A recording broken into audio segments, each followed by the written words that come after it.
دو بیٹیاں اور رہ گئی ہیں، ان کی شادی کر دیں تب فری ہو جائیں گے، پھر جائیں گے حج کرنے۔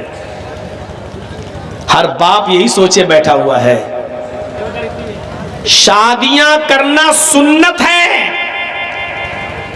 اور حج کرنا فرض ہے، اور کوئی بھی فرض اس لیے ملتوی نہیں ہو جائے گا کہ بیٹے کی شادی کر دو یا بیٹیوں کی شادی کر دو اس کے بعد آپ جائیں گے۔ آپ کے پاس حیثیت ہو گئی، استطاعت ہو گئی، اب آپ کو اسی وقت حج کرنے کے لیے تیاری کرنا اور جانا ہے۔ اور یاد رکھنا، اگر بیٹے اور بیٹیوں کی شادی کے انتظار میں رک گئے کہ دو بیٹیاں ان کی شادی کر کے جاؤں گا، اور ان کی شادیوں سے پہلے اگر آپ کا انتقال ہو گیا تو آپ کی موت کس حال میں ہو رہی ہے آپ کو یہ پتا ہے؟ اللہ کے نبی صلی اللہ علیہ وسلم فرماتے ہیں مات علی المجوسیہ، یہ آدمی آگ کا پجاری بن کر مرے گا، آتش پرست بن کر مرے گا، مجوسیت کی موت پر اس کی روح نکلے گی۔ مات علی المجوسیہ، یہ شخص مجوسیت کی موت پر مرے گا۔ استطاعت ہے آپ کے پاس، کیوں نہیں جا رہے حج کرنے؟ سب بیٹیوں کی شادی کرنا تب جائیں گے۔ بیٹیوں کی شادی کرو گے ٹھیک ہے، بیٹیوں کی شادی ہو جائے گی، حج کر کے آؤ تب ہو جائے گی۔ اب ہمارے ذہن میں کیا ہے؟ بیٹیوں کی شادی میں لاکھوں روپیہ خرچ ہوگا۔ یہ جو چیز آئی ہے ہمارے ذہن میں، میرے بھائیوں، یہی فضول خرچی نے آج ہمیں فرض عبادتوں سے روک دیا ہے۔ کس نے کہا ہے کہ بارات آپ اپنے گھر پہ بلائیے؟ اور کس نے کہا ہے کہ آپ 100 150 200 250 300 آدمیوں کی بارات لے کے جائیے؟ کس نے کہا آپ سے؟ یہ اتنے علماء بیٹھے ہیں اسٹیج پر، اور میں 25 سال سے تقریباً اس ایریے میں کٹیہار، بہار، پورنیہ، ارریا اور یہ سب علاقہ میں 25 سال سے دوڑ رہا ہوں، تقریریں کر رہا ہوں، اور بار بار ہر اسٹیج پر ہماری باتوں میں یہ ساری باتیں آتی ہیں۔ آج تک تو کوئی عالم ہمیں بتا نہیں سکا کہ بارات کا ثبوت فلاں فلاں حدیث میں موجود ہے۔ کہاں لکھا ہے کہ لڑکی والا بھی باراتیوں کو اچھا سے اچھا کھانا کھلائے اور اچھے سے اچھا پلائے اور اچھے سے اچھا ان کی مہمان نوازی کرے؟ کون سی حدیث میں لکھا ہے؟ کون سا اسلام کہتا ہے؟ اگر کوئی آپ کو یہ کہے کہ میں اپنے لڑکے کی بارات لے کر آپ کے گھر آ رہا ہوں، آپ کہیے آئیے۔ اگر کوئی کہتا ہے کہ 300 آدمی آئیں گے صاحب، آپ کہیے 300 نہیں 400 لائیے۔ آپ بیٹی والے ہو، میں آپ کو جو تجربہ جو بات بتلا رہا ہوں اس کو گانٹھ باندھ لو۔ اور کوئی ہے ماں کا لال جو اٹھے اور کہے کہ مولوی جرجیس نے قرآن و حدیث کے خلاف یہ بات کہی ہے، اس کو کہیے کہ 300 نہیں 400 لائیے، 500 لائیے۔ اور جب یہ سب پہنچ جائیں، آپ سب کو صرف ایک ایک گلاس پانی پلا کے بھگائیے، ایک کپ چائے بھی مت پلائیے۔ اور آپ ایسا کرنا شروع کر دیں گے نا، اپنے آپ بارات ختم ہو جائے گی۔ اور جب وہ کہیں کہ صاحب آپ کیا کر رہے ہیں مہمانوں کی، آپ مہمان ہیں کہاں؟ آپ تو میری بیٹی کے ساتھ نکاح کرنے کے لیے اپنے بیٹے کو لے کر آئے ہو، اور ساتھ میں اتنے لوگ بھی لے کر آئے ہو۔ مجھے یہ دکھا دو کہ اللہ کے رسول نے کبھی کہا ہے کہ ان باراتیوں کو چائے پلاؤ، کھجور کھلاؤ، پانی پلاؤ، اور ان کو کھانا کھلاؤ، اور میٹ کھلاؤ، بکرا کھلاؤ، مرغا کھلاؤ، اور اچھی سے اچھی مہمان نوازی کرو۔ آپ ہمیں دکھا دیجیے، ہم کرنے کے لیے تیار ہیں۔ میرے پیارے ساتھیوں، آپ ایک ایک گلاس پانی پلائیے، وہ بھی بسلری نہیں، چاپا کل کا جو آپ پیتے ہو، وہ اسی ہینڈ پائپ کا جس کا آپ پیتے ہو، اور کہو ٹھیک ہے آپ نکاح کریے اور لے جائیے ہماری بیٹی کو۔ ہو گیا، 500 نہیں 1000 آدمی کو بلائیے۔ آپ لڑکی والے کے گھر جا کر 400 500 آدمی بیٹھ کر بوجھ بنو گے؟ وہ آدمی قرض لے کر بیچارہ آپ کو کھلائے گا پلائے گا اور آپ کے پیٹ کو ٹھونسے گا، بھرو لو۔ اس آدمی کے اوپر آپ مصیبت بنیں گے جو اپنی بیٹی بھی آپ کو دے رہا ہے۔ ہم آپ غور کریں کہ کتنے % مسلمان ہیں، ہمارا دل اندر سے گواہی دے گا۔ کھولیے اپنے گریبان کے بٹن اور دل سے پوچھئے ہم مسلمان ہیں۔ جب آپ کا دل کہہ دے کہ ہاں، تو اس سے پوچھئے ہم کتنے % مسلمان ہیں، آپ کا دل اندر سے گواہی دے گا۔ بہت بڑا کام کر رہے ہیں آپ ماشاءاللہ، ایک مسجد کی تعمیر، ایک مسجد کی توسیع، بڑھ چڑھ کے حصہ لیا ہے، لیکن یاد رکھیے مسجد تو بن جائے گی اور آپ تھوڑی بنائیں گے، جس کے نام پر بن رہی ہے اللہ کا گھر ہے وہ انتظام کر دے گا۔ آپ کو مسجد بنانے کی فکر ہونی چاہیے، لیکن اس سے زیادہ فکر یہ ہونی چاہیے کہ مسجد تو عالی شان بن جائے گی، مسجد میں تو اے سی لگ جائے گا، لیکن اس مسجد میں نماز پڑھنے والوں کی مقدار کتنی رہے گی، اس بات کی فکر ہونی چاہیے۔ ابھی جرجیت صاحب کا جلسہ ختم ہو جائے گا 1:30 بجے کے آس پاس، تو میرے بھائیوں اب آپ اپنی جس مسجد میں نماز پڑھتے ہو فجر میں دیکھیے گا اس جلسے کے بعد آپ کی مسجد کتنی بھرتی ہے۔ آج اٹھیے گا، مسجد میں جائیے گا اور مشاہدہ کریے گا کہ فجر کے اندر اس مسجد میں کتنے نمازی آ رہے ہیں۔ آپ کی مسجد میں آنے والے نمازی یہ بتا دیں گے کہ آج کا 24 فروری کا یہ جلسہ جو آپ کے ببلا بونا میں ہو رہا ہے یہ کتنے % کامیاب ہوا اور کتنا ناکام ہوا۔ صبح میں فجر کی نماز میں مسجد بتا دے گی کہ آپ کا جلسہ کتنا کامیاب ہوا اور کتنا ناکام ہوا۔ صبح فجر کی نماز پڑھنے جاؤ تو مسجد سے سوال کر لینا، اے مسجد بتا آج کی رات کا جلسہ کتنا کامیاب ہوا۔ مسجد کے نمازی آپ کو بتا دیں گے کہ کتنا کامیاب ہوا۔ مسجد تو بنا لی شب بھر میں ایمان کی حرارت والوں نے، من اپنا پرانا پاپی رہا برسوں میں نمازی بن نہ سکے۔ کوئی پوچھنے کی ضرورت نہیں، مسجدوں سے سوال کریے کہ مسجد بتا کتنا جلسہ کامیاب ہوا، مسجد بتا دے گی کامیاب نہیں ہوا۔ آدھی رات 1 بجے 1:30 بجے 2 بجے جلسہ ختم کر دیا، جو لوگ پڑھتے بھی تھے وہ بھی نہیں آئے، نیند میں سو گئے ہیں، آپ کی مسجدیں بتا دیں گی۔ یہ جلسہ فرض نہیں ہے، نماز فرض ہے۔ جلسہ آپ نہیں بھی کراتے تو گناہگار نہیں ہوتے، لیکن فجر کی نماز میں اگر آپ مسجد میں نہیں جا رہے ہیں تو گناہگار ہو رہے ہیں۔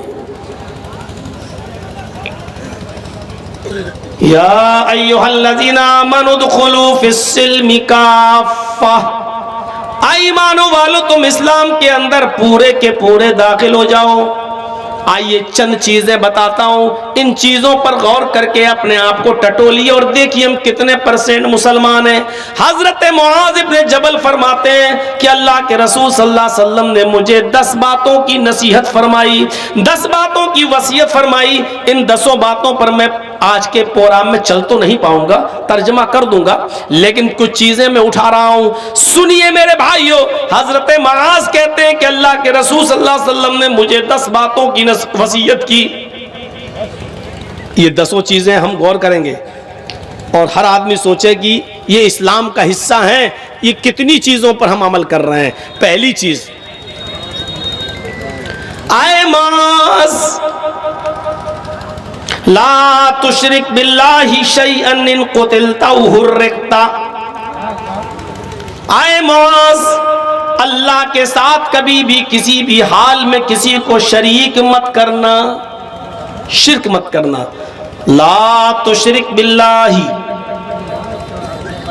ان قتلت او حرقت، اگر تجھے کاٹ دیا جائے، قتل کر دیا جائے، او حرقت یا تجھے جلا کر راکھ کر دیا جائے۔ اب شرک سمجھتے ہیں کسے کہتے ہیں؟ شرک میں ایک چیز میں سمجھاؤں گا، اسی سے آپ کو سمجھ جائیں گے۔ شرک کہتے ہیں اللہ کی ذات و صفات اور اس کے علم اور اس کی ربوبیت و الوہیت میں کسی دوسرے کو شریک کرنا۔ مثلا آپ یہ کہیں کہ سجدہ اللہ کو ہے، لیکن کسی اور کو بھی ہم سجدہ کر سکتے ہیں، یہ عبادت کا نہیں، تعظیمی سجدہ۔